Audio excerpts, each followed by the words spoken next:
সন্দেশখালী হোক বা অন্য কিছুই, মানুষ সব বুঝতে পারছে শান্তি সম্প্রীতি যদি না থাকে কোনো রাজ্যের উন্নতি হয় না। আজ এমনটাই বললেন ত্রিপুরার মুখ্যমন্ত্রী মানিক সাহা।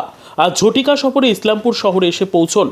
মালদায় ভারতীয় জনতা পার্টির মিটিংয়ে অংশগ্রহণ করতে সড়কপথে মালদায় যাওয়ার পথে তিনি ইসলামপুরে দাঁড়ান।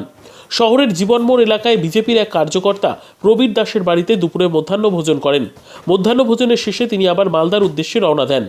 ত্রিপুরার মুখ্যমন্ত্রী মানিক সাহা বলেন, ভারতবর্ষে প্রধানমন্ত্রী নরেন্দ্র মোদী এখন বিশ্ববরেণ্য। তিনি গ্যারেন্টি কথা বলেন, তাই মানুষ বুঝতে পারছে যে ডেভেলপমেন্ট ছাড়া কিছু হবে না। তিনি বলেন, মালদায় একটি মিটিং রয়েছে, সেই মিটিংয়ে যাচ্ছি এবং আমাদের নিয়ম রয়েছে কার্যকর্তার বাড়িতে আহার গ্রহণ করার। সেই মতনই আজ ইসলামপুরে মধ্যাহ্নভোজন করছি।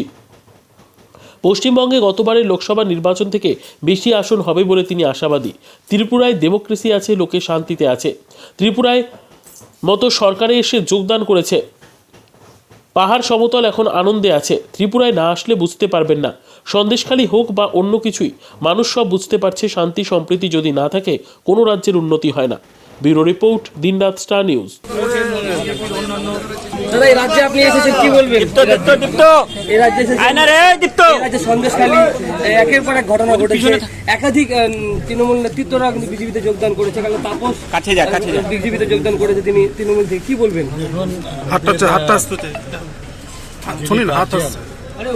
ভারতবর্ষের না, এখন বলতে গেলে বিশ্ববরণী সমস্ত জায়গায় যার নাম সবাই জানে হচ্ছে আমাদের ভারতবর্ষের মাননীয় প্রধানমন্ত্রী নরেন্দ্র মোদী।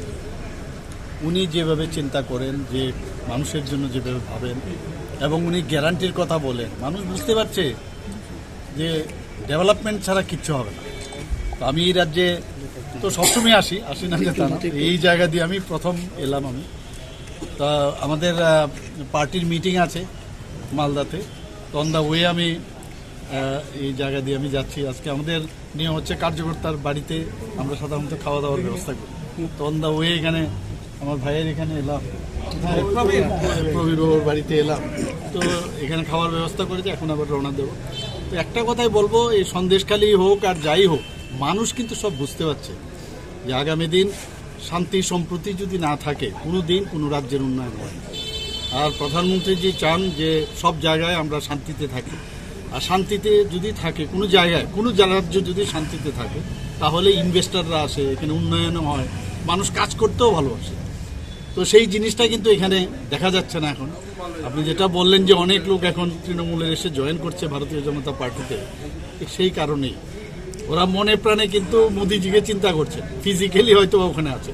এবং আস্তে আস্তে দেখবেন সব মানুষ ভারতীয় জনতা পার্টির যে চিন্তা ভাবনা, সেই চিন্তা ভাবনায় যদি না আসে, তাহলে দেশের ডেভেলপমেন্টও হবে না, রাজ্যেরও ডেভেলপমেন্ট হবে না, আর নিজেরও ডেভেলপমেন্ট হবে না।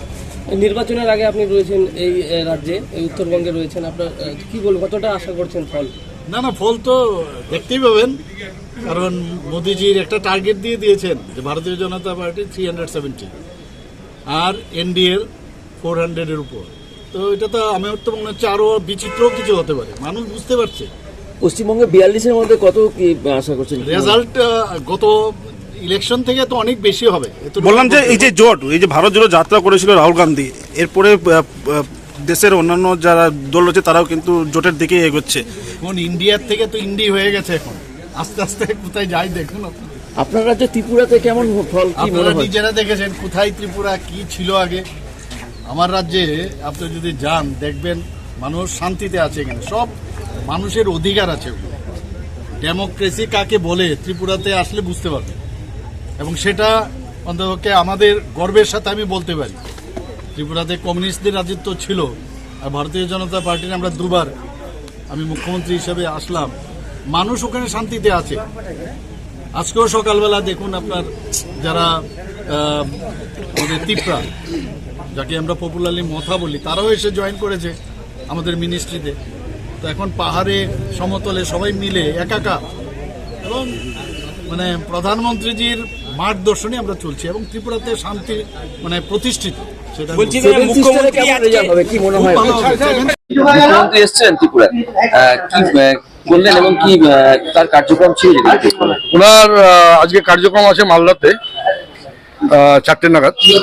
তো উনি একটা 35-এ মাগডোরা নেমেছেন। তো আমি ওনাকে বললাম যে দুপুরবেলায় আপনি দুটো ডাল ভাত আমার এখানে যাওয়ার পথে খেয়ে যাবেন, ভোজন করে যাবেন। উনি বললেন ঠিক আছে, যাওয়ার পথে তাহলে দুটো ডাল ভাত যা হয় আমি ভোজন করে যাব। উনি এসেছিলেন, খাওয়া দাওয়া করলেন, এখন উনি বেরোলেন মালদার উদ্দেশ্যে। কি আহারে ছিল তার ব্যবস্থা? সেটা আমি ভেতরে যাওয়ার সুযোগ পাইনি। ঠিক আছে, আপনারা তো বোধহয় দেখেছেন বাড়িতে একদম কি রান্না হয়েছে আমি বলতে পারবো, আমার বৌদি বলতে পারবে কি রান্না হয়েছিল। মাছ মাংস হবে কিছু, আমি ছিলাম না ভেতরে। ঠিক আছে।